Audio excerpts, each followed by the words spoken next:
Bonjour à tous et à toutes, me revoilà pour la vidéo numéro 6, album Indigo. Donc, je répète pas à chaque fois ce que je vous ai montré dans les précédentes vidéos. Je vous montre ce que j'ai fait depuis la dernière. Donc, dans la dernière, je vous avais dit que j'avais collé sur les deux rabats intérieurs un grand papier bordeaux de la même collection de papier A3 que ce que j'ai utilisé pour les pages. Donc depuis, je me suis réalisé une petite pochette, enfin une grande pochette, vous voyez, sur ce fond là. Donc je peux vous donner les dimensions. Donc j'ai fait une vraie pochette, vous savez, avec un petit soufflet ici de seulement 3 mm. Et dedans un grand livret que voici, que voilà, avec 3 grandes feuilles. Donc là on peut mettre une quinzaine de photos déjà, enfin ça dépend de la grandeur de la photo. Et avec mes chutes de papier de la collection, je collerai une petite chute de papier de la collection ici pour faire joli. Mais là je mettrai les photos et puis des embellissements. Donc la pochette, elle prend, j'ai même pas envie de vous donner les dimensions parce qu'en fait, c'est de la dimension de, vous voyez, j'ai laissé 0,5, entre 0,5 et 1 cm, et après vous prenez toute la largeur quasiment. Et puis en hauteur, et c'est pareil, ce sera en fonction de votre papier que vous choisissez. Moi j'ai fait assez grand pour utiliser ce joli papier et je voulais, j'ai pris cette hauteur là pour ne pas couper les dessins que je voulais. Voilà, donc ça c'est ce que j'ai fait depuis la vidéo 5. À droite, je n'ai rien fait pour l'instant. Et ensuite, nouveauté, donc ça, tout ça, on a vu ensemble. Voilà. Troisième, on dirait que c'est un peu flou. Attendez, j'essaye. Je ne sais pas si c'est moins flou. Bon, bref, je ne sais pas. Ensuite, ce qui est nouveau, c'est ce que j'ai. Alors ça, c'était mes deux premières grandes portes. Les volets du haut et en bas, ça c'était dans une autre vidéo. Et j'ai rajouté donc troisième partie des pages, ces deux éléments-là. Donc c'est la même chose à gauche et à droite. Là, j'ai noté les dimensions presque. Donc je ne sais pas si vous allez vous rendre compte, j'ai gardé le papier en entier. On ne dirait pas, mais je vais vous expliquer pourquoi. Là, j'ai bien le papier en entier qui fait 42 cm. Après, j'ai fait un pli à 3 cm. 2 cm pour le gousset, pour qu'il rentre dans le précédent. Après, j'ai gardé tout ça. Et de l'autre côté, enfin à l'autre bout, vous voyez, là, j'ai fait en sorte de confectionner une pochette.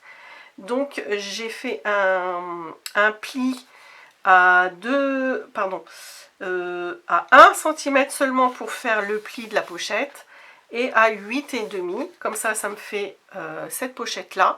J'ai coupé après au cutter ce qui dépassait, comme ça, un petit carré que j'ai gardé pour d'autres choses. Et donc, j'ai collé la petite languette là. Donc, vous voyez, ça fait un grand rabat et une pochette que j'ai réalisée en même temps que le fond. En fait, c'est pas une pochette que je suis venue rajouter par la suite. Non, c'est une pochette que j'ai fabriquée dans le papier A3 en longueur de ce volet là. Et puis au fond, j'ai mis un petit coup de colle simplement. Et vous voyez, là, j'ai utilisé un très beau papier de la collection où il y avait deux grandes étiquettes. Et j'en ai fait un très très grand tag que je glisse dans cette petite pochette là. Pareil, ça c'est exactement la même chose en face, de l'autre côté. Et sur le côté recto de ce grand feuillet là, je me suis contentée dans la collection de couper voilà, des beaux petits éléments. Pas forcément de la même largeur, vous voyez, on ne cherche pas forcément la symétrie. De l'autre côté, regardez, j'ai fait la même chose, mais c'est pas forcément les mêmes. Alors j'ai encore de la colle, voilà. Et pour faire joli, plutôt que de faire un pli dans le papier de collection, j'ai pris des chutes de mon papier bordeaux, coupé à 2 cm, un pli au milieu, et j'ai collé pour faire le lien avec mon feuillet. Donc sur le côté gauche et droit du recto de cette grande page A3. Je ne sais pas si je me fais bien comprendre. Et à droite, c'est exactement la même chose. Je ne vous répète pas la même chose. Je ne vous répète pas la construction, hein, c'est pareil. Et puis la pochette, vous voyez, on la retrouve. Et puis deux rabats de collection. Voilà.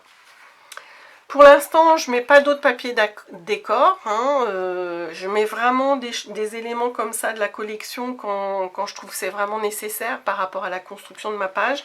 Et pour l'instant, je ne mets rien d'autre, on verra à la fin. Voilà, pour l'instant j'en suis là. Petite remarque, quand vous faites ce genre d'album là, vous voyez là, pensez bien à faire comment on appelle ça, les rabats pour coller sur le fond.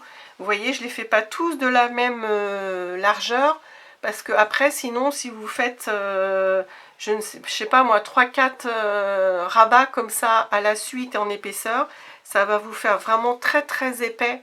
Et puis le papier que vous mettrez au fond, ça va faire comme une bosse et ça fera pas joli.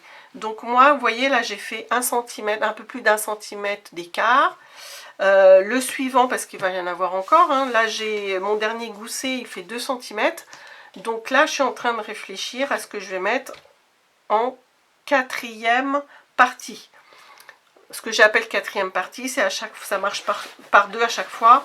Donc là, c'est la 3e partie, ces 2 grands feuillets là. La 3e, j'ai dit. La 2e partie, c'était les 2 feuillets là. Et la première partie, c'était mes 2 grandes portes, ici. Voilà. Je vous laisse là-dessus. Et je vous dis à la vidéo numéro 7 pour la suite. Au revoir.